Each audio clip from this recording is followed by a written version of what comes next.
Hello, I'm Peter Collins, and I've got the privilege of sitting next to a man who is an international speaker, one of Australia's best known sales trainers, and also an absolute wonderful human being, Craig Carr.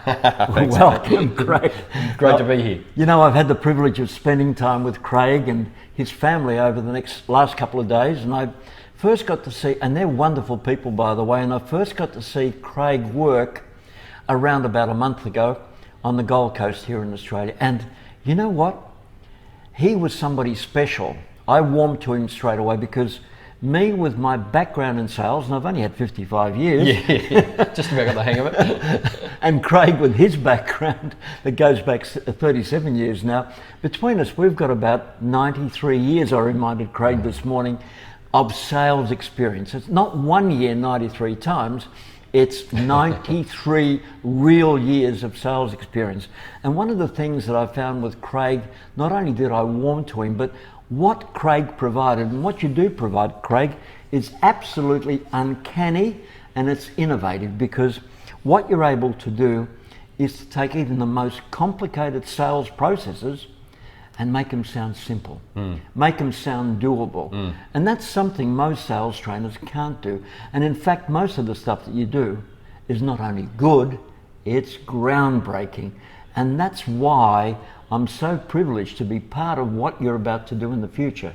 In fact, Craig and I are about to start working together, and we've got so much synergy in the way that we work, we want to share it with the rest of the community. Because with what Craig does, his stuff is not only easy to follow, it's not only workable, but he transfers a passion that makes you want to be part of what he's doing. And Craig, for that, I really appreciate with what you're doing and what you're about to add, not only to myself and my life and the work that I do, but also to the groups that I share, especially on social media. And for that, I want to thank you.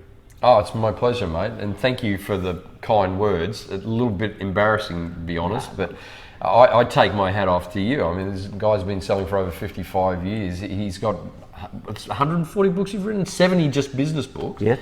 Unbelievable. And 10,000 people just on one of your platforms on social media. It's insane.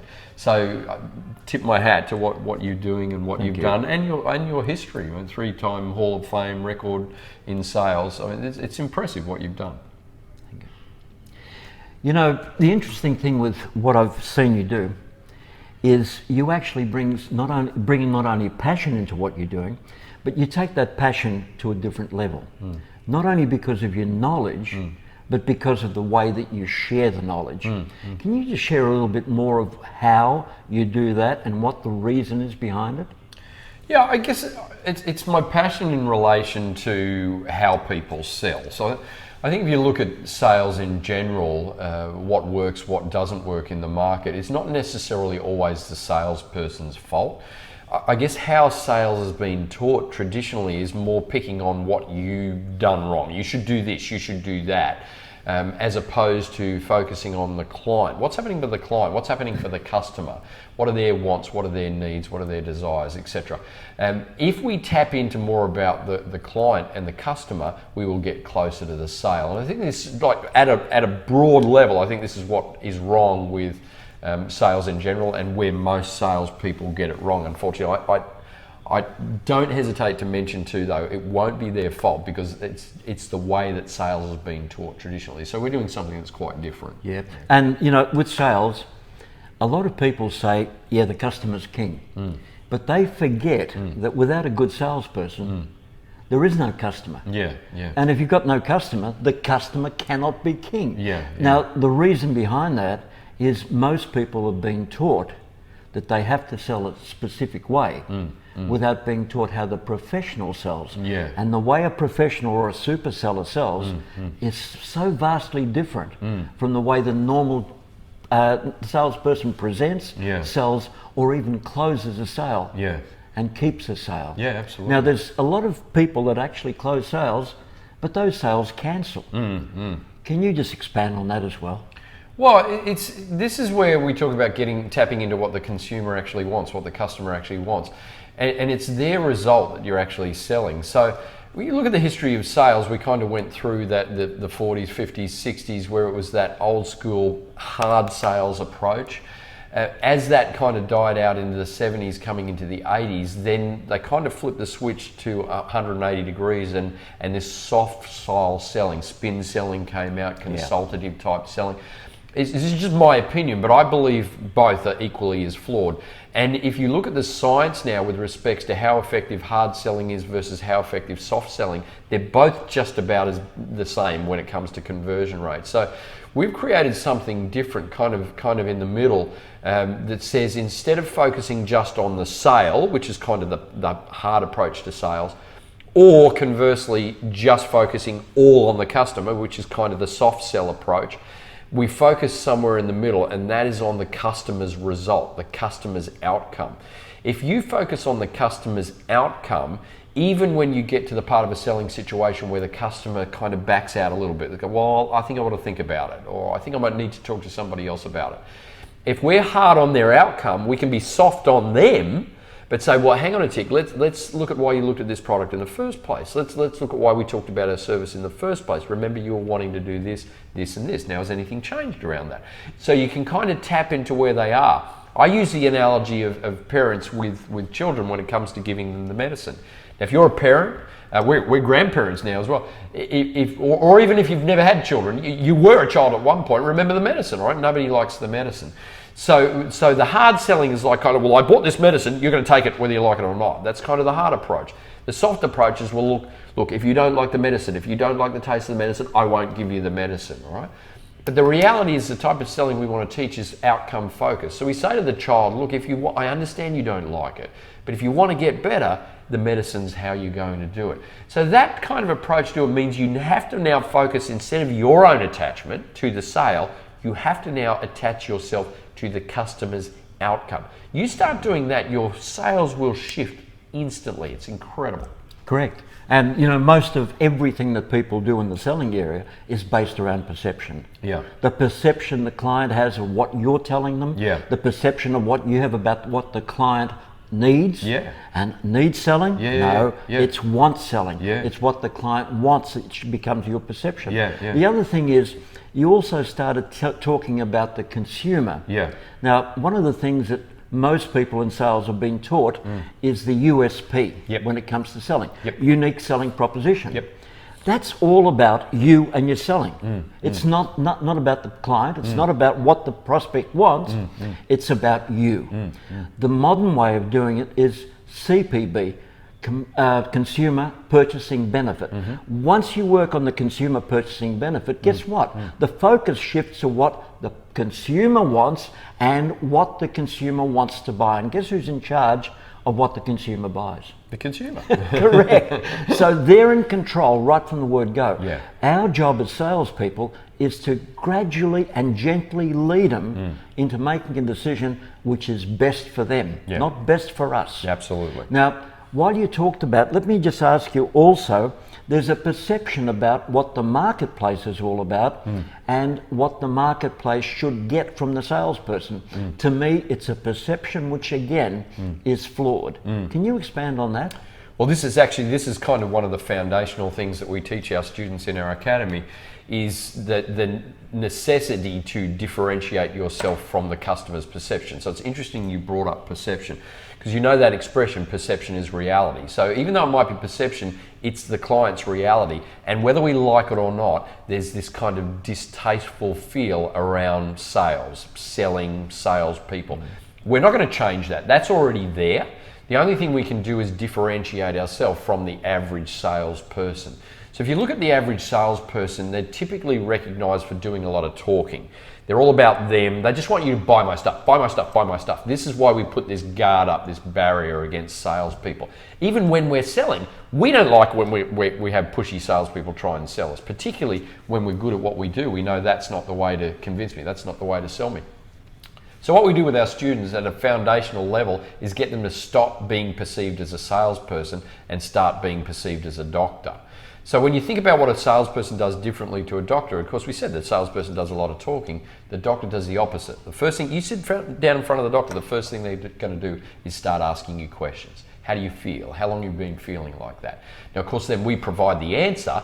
Now, we know in selling, if we provide the answer, it's the gospel truth. If the salesperson gives us the answer, we're going to fight with that. We're going to put that barrier up. So be the doctor. And that comes in three parts. It's first of all assessment, which is asking you questions. Then it's diagnosis. So once we've got a few answers, we start testing that a little bit. Would you be leaning more this way? Would you be leaning more that way? Have you tried this? Have you tried that? Once we've gone through assessment and diagnosis, what does the doctor do? Recommendation. Based on the answers you've given me, kind of our little testing on a few different things there, we recommend you try this or this. Which would you prefer? Now, a doctor gets the client paying them because the doctor is giving them advice, and we'll pay for the advice. You ever said to a doctor, would you do it any better for cash? We don't do that. But we'll say to a salesperson all day long, give me the best deal, give me the best price, you're not cheap enough. So if we change this shift, if we change this fundamental way that the client sees us, the customer sees us, it changes everything for us in the way of selling. Yeah, and the one thing you just brought up, which I think is so crucial to selling, is the questioning.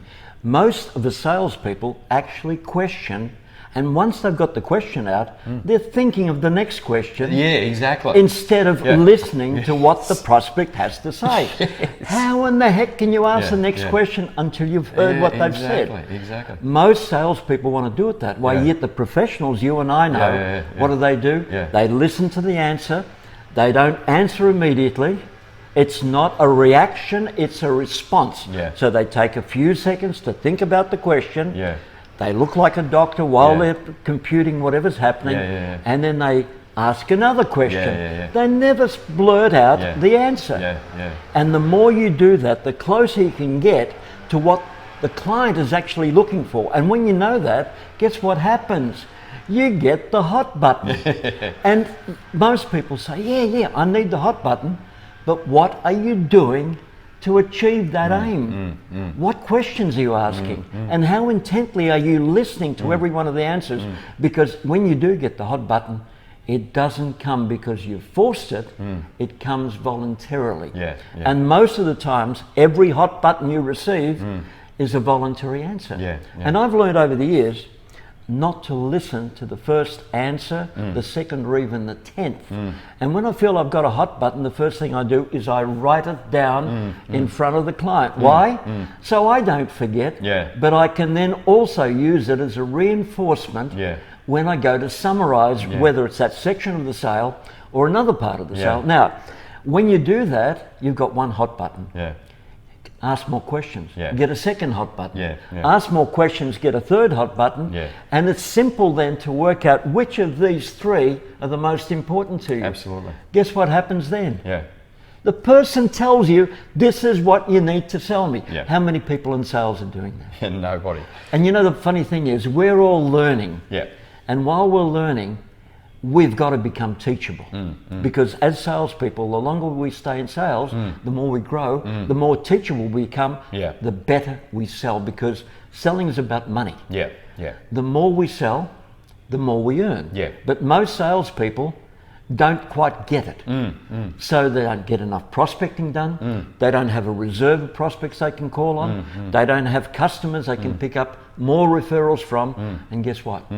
All of a sudden, these people that should be selling well and earning a lot of money are really languishing. Can you add to that? Well, it's true, and the stuff that made you successful in the beginning, you have to keep doing. So sales has always been about prospecting, presenting, following up. Any one of those things you're missing or not dedicating enough time to, your sales will suffer. But you won't see it straight away. You'll see it typically 2, 3, 4 months after. And you'll be wondering what's happening in the market. You'll be looking things to blame. The prices have changed, economy's changed, there's an election, there's fires, whatever it is, we'll be blaming the market. But the reality is, if we look back, it's probably actions or inactions, things that we stopped doing a few months earlier. So keep that pipeline filled, make sure that you're dealing with the customers, and don't be too quick to assume that once a customer's bought, that's the end of it. What else do they need? How do you create lifetime customers? Because once you've got the client, there's more that you can do with them. If you don't mind, I wanted to pick up on one of the points too, because I think Peter touched on. I just want to make sure people understand it, because sometimes we use terms that are familiar to us but may not be necessarily familiar to everybody. When Peter talks about a hot button, he's talking about something that's of interest to the client, something that they want, that they need. So a hot button's good, all right? So hot buttons will bring that sales barrier down as opposed to cold buttons, which will bring that sales barrier up. I think what a lot of salespeople do, they get very excited when they've got like 5 or 6 hot buttons there. It's go, wow, this customer really needs my product. But that doesn't mean they're going to convert them, doesn't mean that they've sold it. Correct. So one of the things that you want to do, once you start finding a hot button, or another word I like to use, I like to call it a pain point. Once you find a pain point, don't just be looking to find 15 different pain points. Once you've got a pain point, dig a little bit deeper into that pain. I had a cool opportunity to speak on Robert Kiyosaki's stage in the US, and we were talking backstage, and he was saying his version of this is like, he talked about opening a wound, then dumping a bag of salt into the wound, then you've got somebody that you're ready to sell to. Now, I guess we may not be necessarily aggressive as what he's talking about there, but you get the point, right? Once we find that pain point, dig a little bit deeper into it. So, I mean, if you've got a back, like a dull ache in the back, I mean, you might complain about it a little bit, but you're probably not going to do anything about it. But when that goes from a bit of a dull ache to like a stabbing pain, like you literally can't move, then you have to do something about it. So we look at, when we talk about needs or needs analysis in selling, I think this is totally overdone. It's not, we work with our students, we got to go beyond a need and make it a necessity. So a need is, I need to do something about my back. I've got that dull ache. We often use the illustration, the analogy of a tyre. You might look at the tyres on your car and say, well, look, at some point in time, I'm going to need to replace these tyres. That's a need. But if I come down to the garage and I find my tyres dead flat, that's a necessity. I have to do something about it immediately. So needs analysis, it's kind of old school. Don't do needs analysis, do necessity analysis. So find the hot button, dig into that pain a little bit. Once it hurts, then they're ready to do something about it. What a wonderful phrase that you've got, necessity analysis, because for years now I've been teaching wants, and I love what you've just said, because that takes it to a new level. Absolutely. Wants is one thing, but a necessity is now far beyond. You're going to drop everything. I've got to buy your product. I've got to buy your service. You know, the one thing that I've found over the years, Craig, is there are different levels of sellers. And as I've progressed in my selling, I then eventually started realizing we've got good salespeople, we've got very good salespeople, we've got the professional salespeople, and they were the top of the tree. But you know what? I met a lot of other people which were way above that level, and about 20 years ago I coined a phrase which I call super sellers. I love that. And I think that really encapsulates what the whole selling process is all about, because it's at the super seller level that you're at the 1% of the selling industry. You're not only looked up to by your peers, but you're hated by a lot of other salespeople because they can't understand what you're doing. Exactly. And the reason why they can't understand is they mainly don't want to take the trouble to understand. All they have to do is ask. And then you've got the others that ask, but won't act. So they fill themselves up with all this information, and all that does is it decreases their selling because they're now confused. They don't try, they don't work at doing the things that work. And you know what I consider too? I think there's another level on top of that. And you're part of it, and I really appreciate that. And I call you a mega super seller. Oh, stop it. So no, I'm serious. And what I'm about to say to people is I believe that there are a number of us in the same boat, especially here in the selling fraternity and around the world, that are the mega super sellers. And how would you like to learn from a mega super seller? What type of information would you get that you won't get naturally? You see, the important thing here is, and this is one of the things that I like working with you, one of the things I learned with Craig very early in the piece was that he's prepared to put 100% of the information he knows on the table. I've been that way all of my training life. I don't give 80%, I don't give 70%, I don't give 90%. And yet most of the top salespeople and the top sales trainers will leave you wanting. And what I actually akin that to is like having my wife talk to my mother about something she cooks well.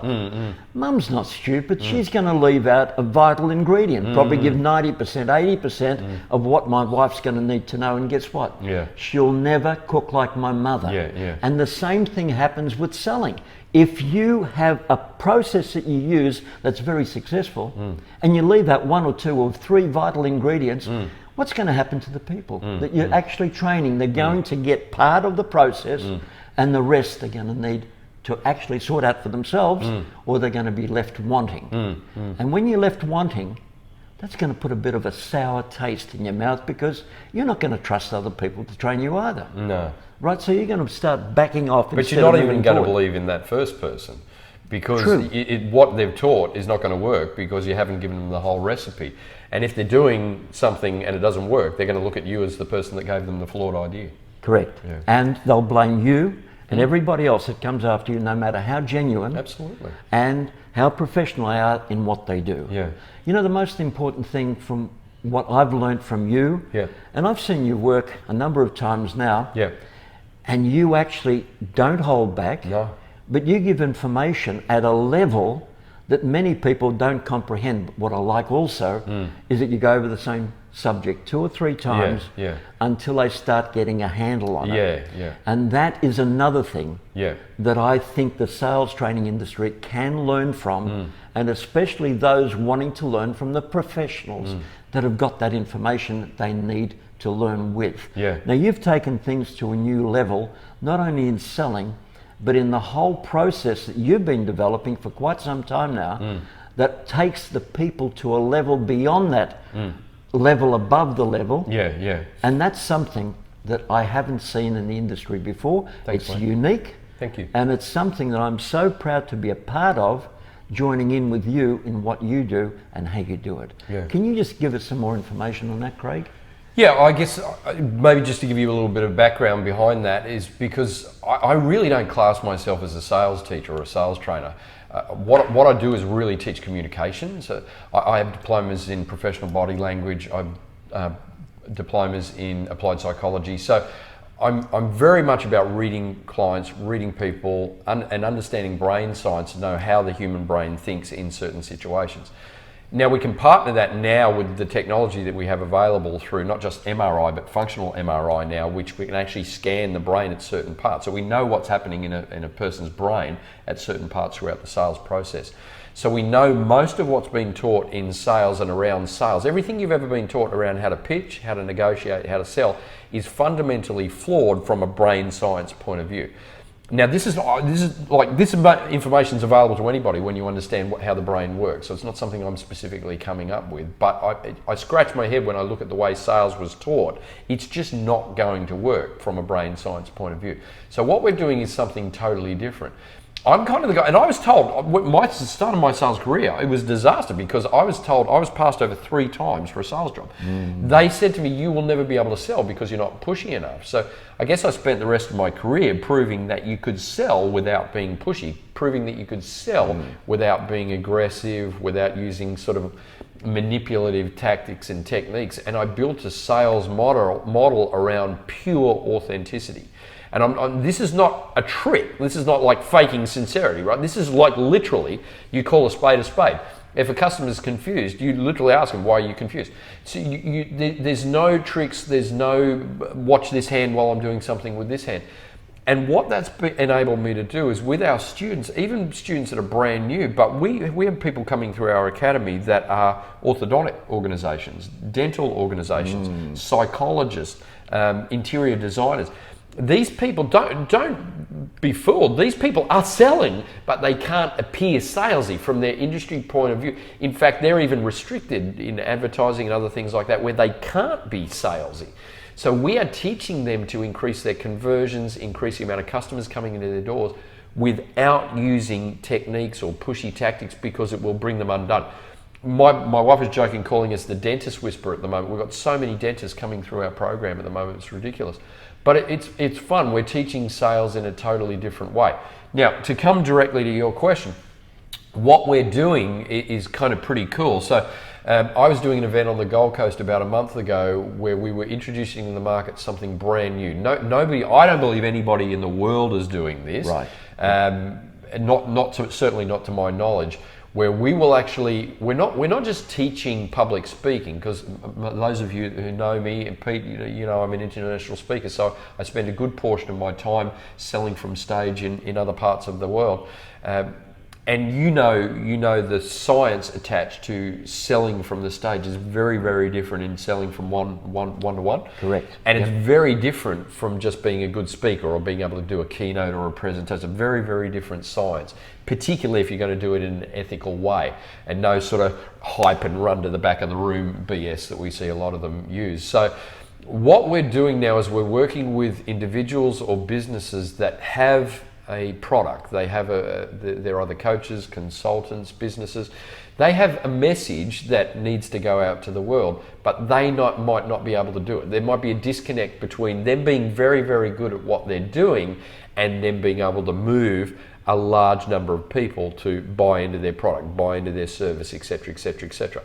So what we're doing is we're working with these individuals, helping them to craft their message, their signature sales story, learn how to genuinely give teaching points. So you're not being sleazy, you're not holding genuine information back.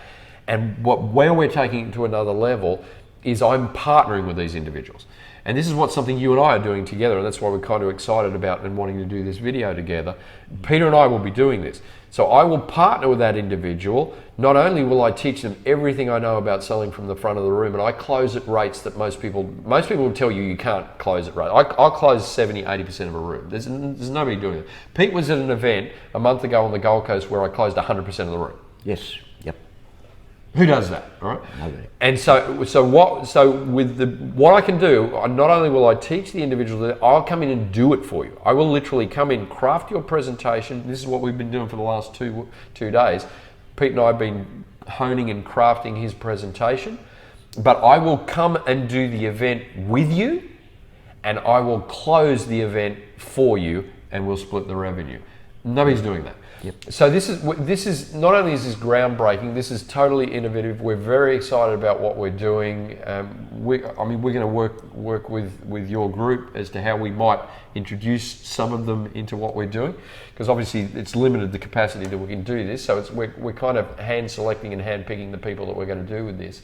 But we believe what we're doing is going to allow people to take their important message and take it to the biggest audience possible. Yep, and there's other things that you're about to do, which I absolutely love. You're putting a process together where people can actually have a book that they want to write, and we can help them write it. We can actually help them to the point where it's ready to be edited. Yeah. And that's something that nobody else is doing in the world or has done before. And you know, the importance of it, having a book gives you incredible credibility. And that credibility, can you just imagine going up to one of your customers, by the way, here's one of my books. What do you think that's going to do? Yeah. You're now a published author. Absolutely. And you've got not only the credibility that goes with it, but you'll pick up referrals, you'll pick up more business because of it, and actually people will start coming to you because they'll want to deal with you. You know, I was one of the first guys to pick up a mobile phone back in 1983 when the prefix was 007. Most people don't know that. Somebody had a good sense of humor. And I used that phone like James Bond. It was cutting edge.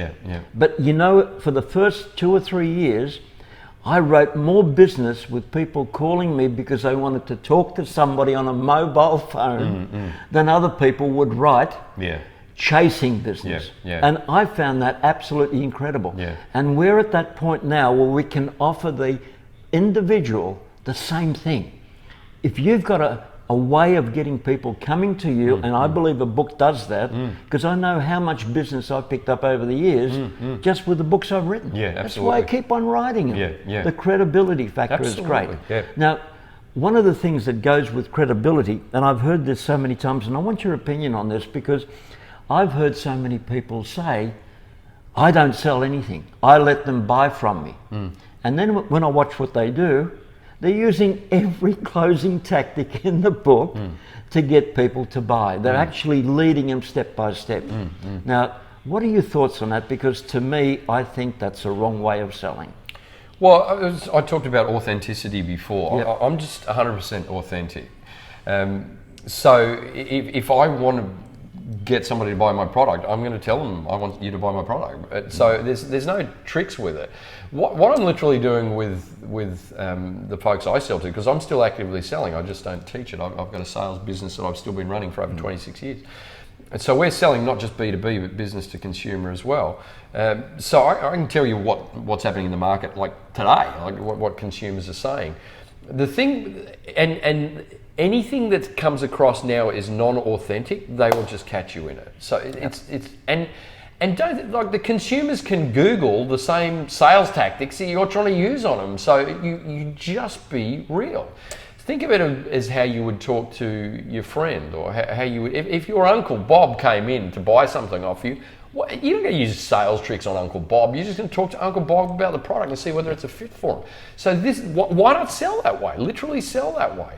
And if a customer's not interested in your product, why aren't they? Like, find out why. If you believe in your product and service so much that somebody's going to benefit from having it, and they're better off with it than without it, why wouldn't you do everything in your power to see if there's a match there or not? And that's what you're trying to do, see if there's a fit. Now, if there is, great. If there's not, fair enough too. Not everybody's meant to buy your product. This kind of old school thinking, you've got to be a born salesperson, you've got to have the gift of the gab, No way. you can sell ice to Eskimos. This stuff, fair income. The hairs on the back of my neck come up. It's rubbish. It's absolute rubbish, and consumers will see straight through it. Just be real with people. Let me ask you, when you've been in a selling situation yourself, tell me the truth of this or not. Haven't you felt when it's not going well? Haven't you been able to intuitively feel, it's like, this is going pear-shaped, this is not going well, the customer doesn't like me, the customer's not going to buy my product. You can feel that, right? Here's the problem. Here's what most salespeople do when they feel that. When they feel this is not going well, they just talk more. They talk faster, or let's throw a few more benefits in, or let's knock the competitor, or let's get salesy on it. The worst possible thing they can do. What we teach our students at that point, when you feel this is not going well, when you feel you've got the customer confused, you've got the customer not happy, they're stressed about it, just time out, just stop, just literally stop. Stop selling to them, stop, call a time out. I mean, literally, you're not going to say time out, but you're going to say to the customer, now I'm sensing right now, I've said something to confuse you, or you're not on the same page with me. Why don't we just time out? Why don't we just stop for a moment? Let me just check in with you. Where are you at with this thing so far? Is this making sense, or is this not? Just be real. When you do that with a client, they're just going to tell you. They'll tell you warts and all. Now, by the way, if they're not going to buy, wouldn't you rather know that up front? Would you like rush through a sales presentation and get to the end and say, what do you think? You want to go ahead? Like, I'd rather know up front. So we're not a fit. We're not a fit. Now, by the way, if they're not a fit at that point, doesn't mean you're not going to make a sale. Where's the hurdle? Where's the handbrake? Let's see if we can address that, and let's see if we can keep the momentum going. Yeah. You know, the one thing that I was told lately, because of my health issues that I've now got over, thankfully, but I was told, when are you going to retire? Because you're past that age, it's time. You're not allowed to retire now, no way. And then I come across people like Craig saying, what are you talking about? We need the information that you've stored for the past 55 years. Absolutely. You've got it. The world needs it. Yeah, you've got it everywhere else. You've got it in books, but we need you to share with it one-on-one and verbally. Yeah. And I really appreciate that. Yeah. And I appreciate going back into the workforce despite being 26. We're going to have some fun, mate. It's not going to be hard work. Craig, I really appreciate meeting you, and I appreciate spending time with you and interviewing you. My pleasure. Give me a high five. My pleasure, mate. Great to meet you, buddy. Likewise. Cheers, everyone. Thank you. Bye-bye now.